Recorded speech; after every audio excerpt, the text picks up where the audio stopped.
today we're doing an Army Trix exhaust install on the GTR. Right now we're getting it prepped right now, and we're gonna bring the car in and we're gonna start the exhaust, guys.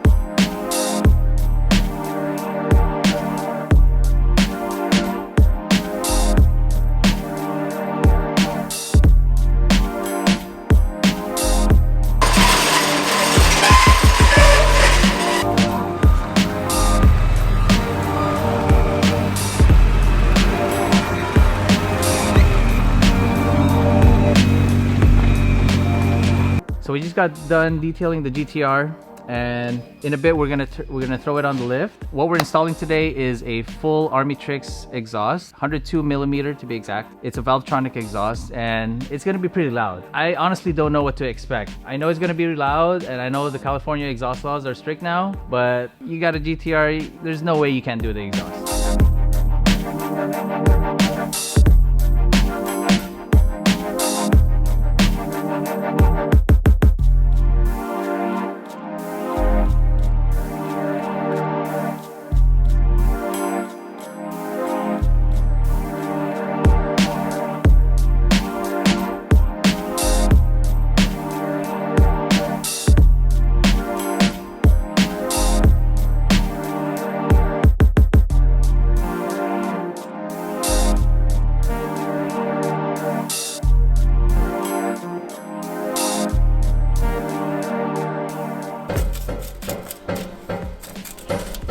Slowly walk it out.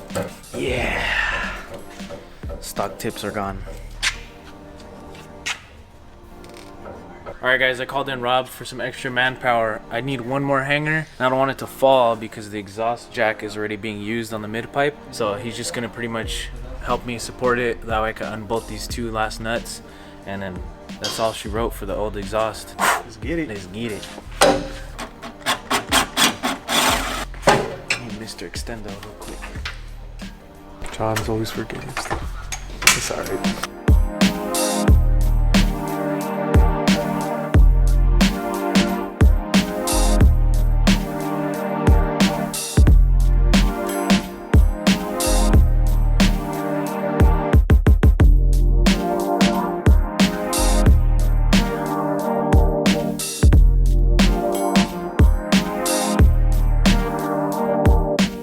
So stock and ugly. Alright guys, new muffler is semi in place. We just gotta feed these tips through so that way it doesn't damage his rear end. We'll mount it up with these hangers, leave it there for now, wire whatever we have to, and then finish the installment.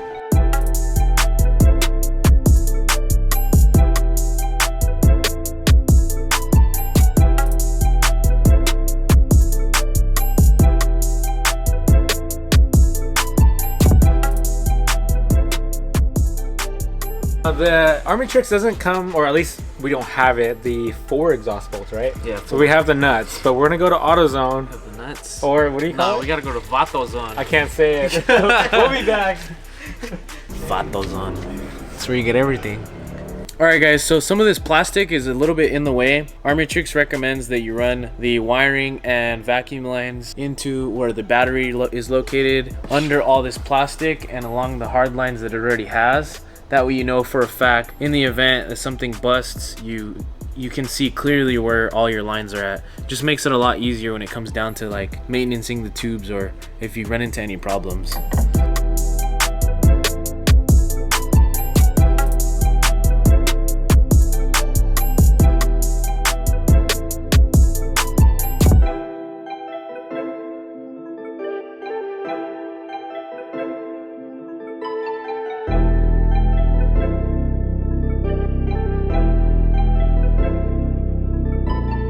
Alright, to speed the process up, John's gonna do the wiring on the passenger side, and I'm gonna go under it and tighten up all the bolts.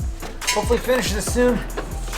I don't remember when I bought this creeper, but creepers are very nice. When you're working from home on jack stands, creepers are a must. Here we're lucky enough to have a lift, but if you don't, Invest in a good creeper.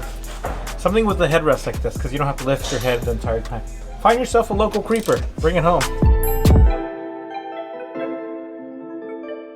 Someone mentioned last time we should be using gloves while working on cars. I completely agree. Eye protection also. In this case, I'm not using any. It's hard for me to feel the bolt with gloves on. And we've secured everything, so there's no actual moving parts right now. We've already hand tightened everything down. I'm just securing it, and then we're gonna take a torque wrench to everything. So yes, use gloves for the most part.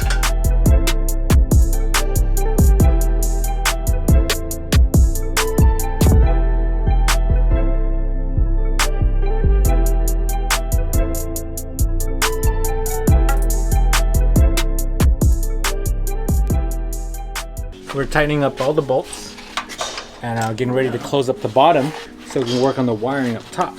After that, his car will be loud with the button. Loud as a Prius. It's loud as my Prius. Well, you own a Prius. Yeah, I do. Just gotta secure all these lines, vacuum lines, wiring. That way nothing touches heat, nothing melts. Because then if that happens, we'll never know how loud this thing can get.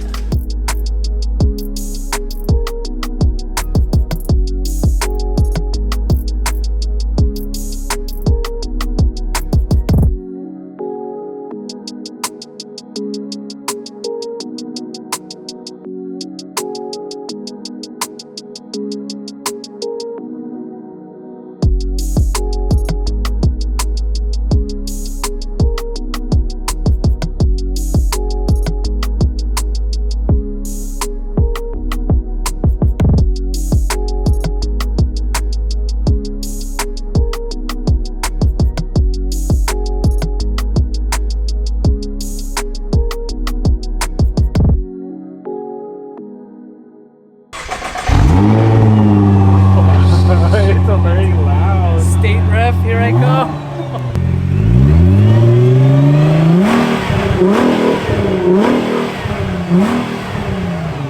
So that's off.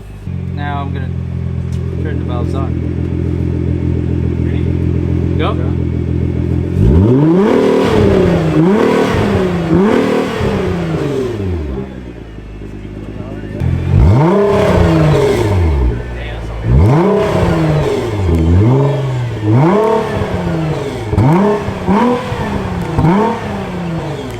What are my thoughts? It needs a little more loud, but it is significantly louder. Next step is put on the downpipes, injectors, intake, and get it tuned. Yeah, but yeah, state ref, watch out.